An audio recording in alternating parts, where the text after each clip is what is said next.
안녕하세요, 이에스더입니다. 오늘은 강박성 성격장애에 대한 영상을 준비했는데요.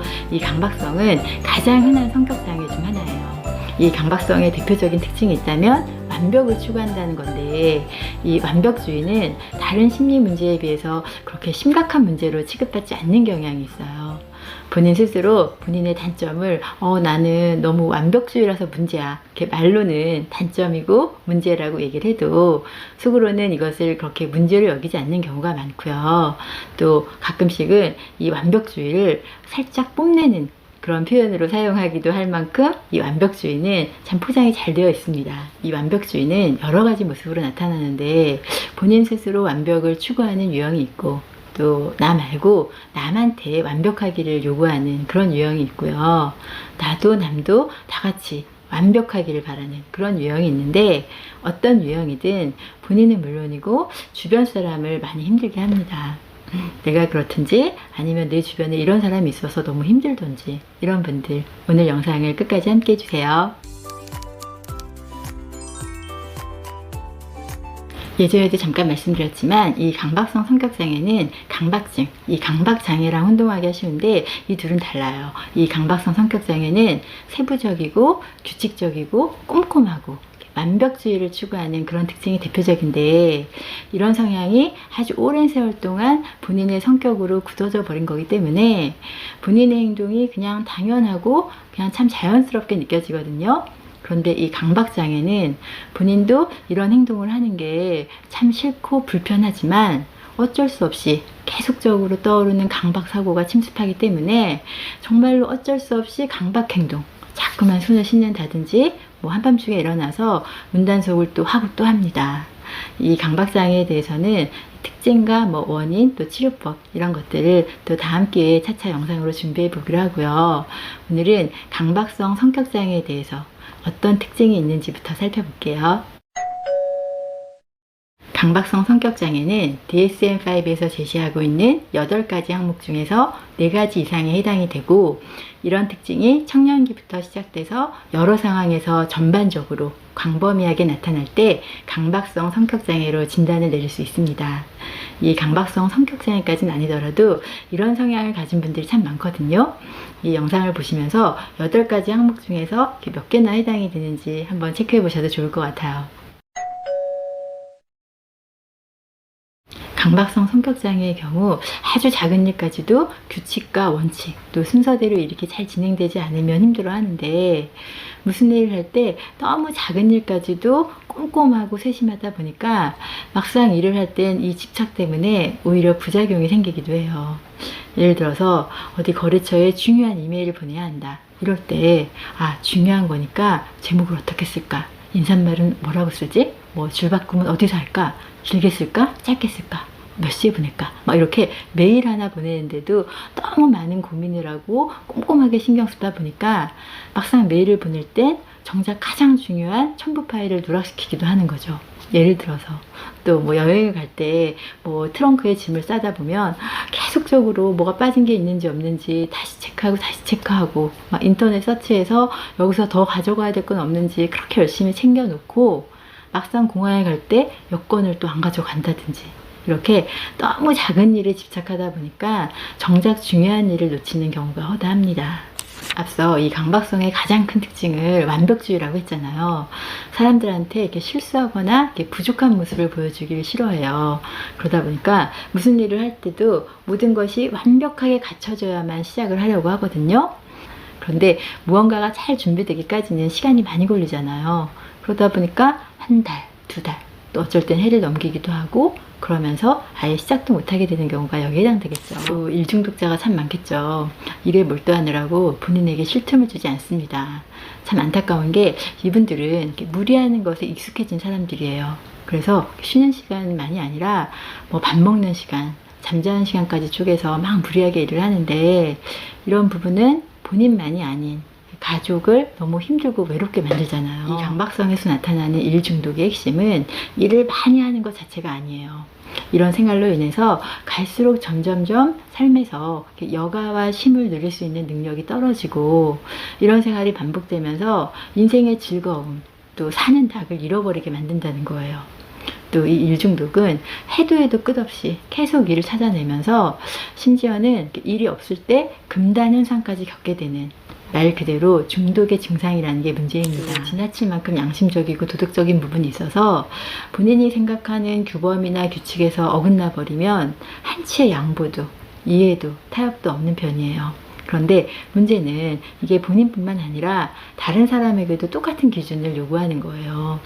그래서 가까운 사람들이 너무 많이 힘들거든요. 특히 가족, 뭐 직장이나 뭐 가까운 친구들도 많이 힘들겠지만 가장 가까운 곳에서 매일 마주치는 배우자나 자녀들은 너무너무 힘듭니다. 특히 완벽주의 부모는 아이들이 하는 작은 실수도 그냥 넘어가질 못하고 번번이 이렇게 바로잡으려고 하는데, 본인이 정한 기준에서 벗어났을 때 아이들에게 비난을 많이 하는 편이기 때문에 아이들에게 주어지는 억압과 상처가 너무너무 크죠.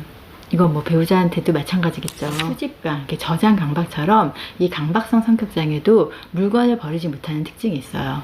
뭐 중요하고 써야 되는 물건은 당연히 버리면 안 되겠지만, 이 강박성 성격장애의 경우는 아무 쓸모없는, 전혀 가치 없는 물건을 버리지 못한다는 거예요.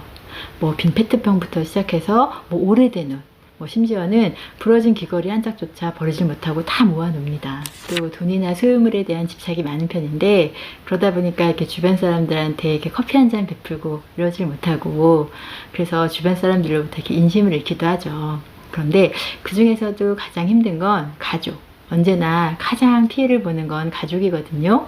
이렇게 배우자나 뭐 자녀들, 특히 이게 돈의 씀씀이에서 상당히 민감하죠.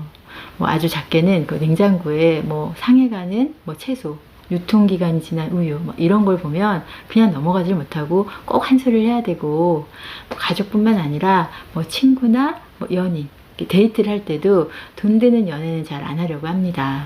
계획적이고 이렇게 낭비하지 않는 생활 습관은 참 좋은데, 그래도 필요할 때는 돈을 쓸 수 있어야 되잖아요. 특히 뭐 가족들하고 여행을 간다, 뭐 휴가를 간다 이럴 때.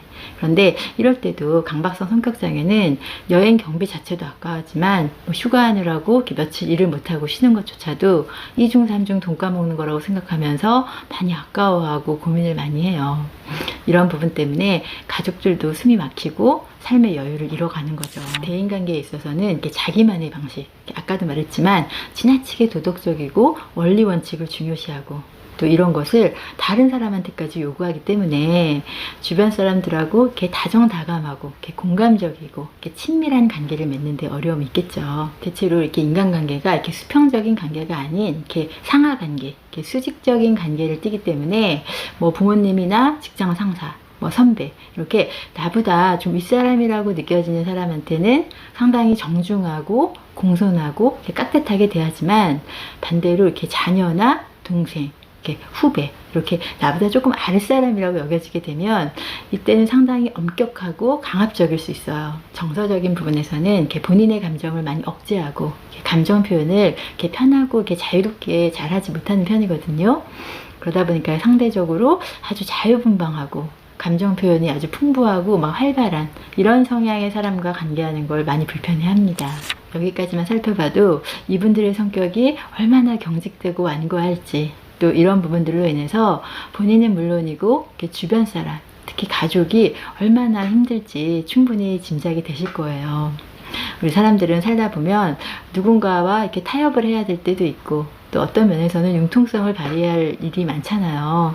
그런데 바로 이 경직되고 완고한 성격 때문에 이런 일들에 있어서 어려움이 많이 나타나고, 또 무언가 새롭고 도전적인 일, 좀 이렇게 창의적인 일과는 좀 거리가 멀기 때문에 주변 환경이 바뀌는 환경 변화에 많이 취약한 편입니다. 그래서 그렇게 열심히 이렇게 성실하게 노력하고 치열하게 살지만 뭐 요즘처럼 이렇게 시대가 갑자기 급변한다 막 이럴 때 변화의 흐름에 신속하게 따라잡지 못하고 성실한데도 불구하고 뒤처지게 되는 경우가 있을 수 있고요.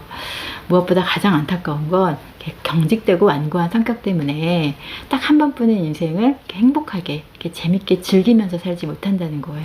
그러다 보니까 역시 불안장애, 우울장애가 많이 나타나고요. 또 양극성장애, 또 섭식장애, 그리고 아까 말했던 강박증, 강박장애도 같이 나타나기도 합니다. 이 강박성 성격장애는 완벽함을 좋아한다기보단 이렇게 부족한 것을 두려워한다고 생각하면 좀 더 이해가 쉬울 것 같고요. 또 여성보다 이렇게 남성에게서 한 2배 정도 더 많이 진단되고 있는 것으로 알려져 있습니다. 가장 중요한 원인으로 제기되고 있는 것은 이렇게 어린 시절 너무 엄격하고 이렇게 지배적이고 이렇게 강압적이고 통제적인 부모 밑에서 자랄 때 이 강박성의 성격 패턴이 형성된다고 보고 있어요. 앞서 말씀드렸듯이 이렇게 엄격하고 완벽주의적인 부모는 당연히 아이들의 감정 반응에 막 비공감적이고 부정적이고 비난을 많이 하겠죠.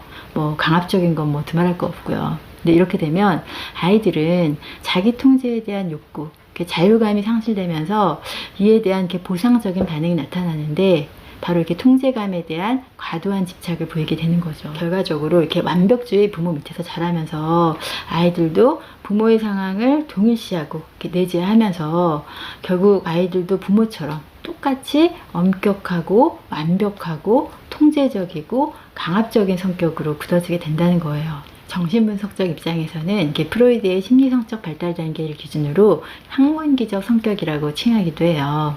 이렇게 아이들이 처음 태어나서 이렇게 생후 12개월까지 이렇게 돌까지를 구강기라고 하고 바로 그 다음 이렇게 만으로 한 2살, 3살 이때를 학문기라고 하잖아요.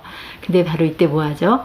아이들 뭐 기저귀만 차고 있던 아이들한테 지금 배변 훈련 시키잖아요. 이때 부모로부터 너무 엄격하게 배변 훈련을 받으면 이렇게 너무 야단을 많이 치거나 또 너무 창피를 주거나 이렇게 놀림을 당하거나 이런 경험이 나중에 강박성 성격 형성에 영향을 미친다고 보고 있습니다. 또 인지적 입장에서는 이분들이 가지고 있는 독특한 신념 체계, 나는 나 자신만이 아니라 주변 환경까지 완벽하게 통제해야만 한다. 또 나는 실수를 하지 않아야만 가치 있는 존재이다. 실수는 곧 실패이다. 이런 신념이 강박성을 계속 지속시키는 데 영향을 미친다고 보고 있습니다.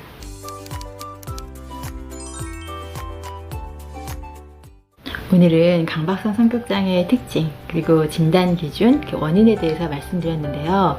영상을 이렇게 2편으로 나누어서 다음 편 영상에서 이 강박성 성격장애의 치료는 어떻게 해야 할지, 또 주변 사람, 특히 가족은 어떻게 도움을 줘야 할지에 대해서 말씀드리도록 하겠습니다.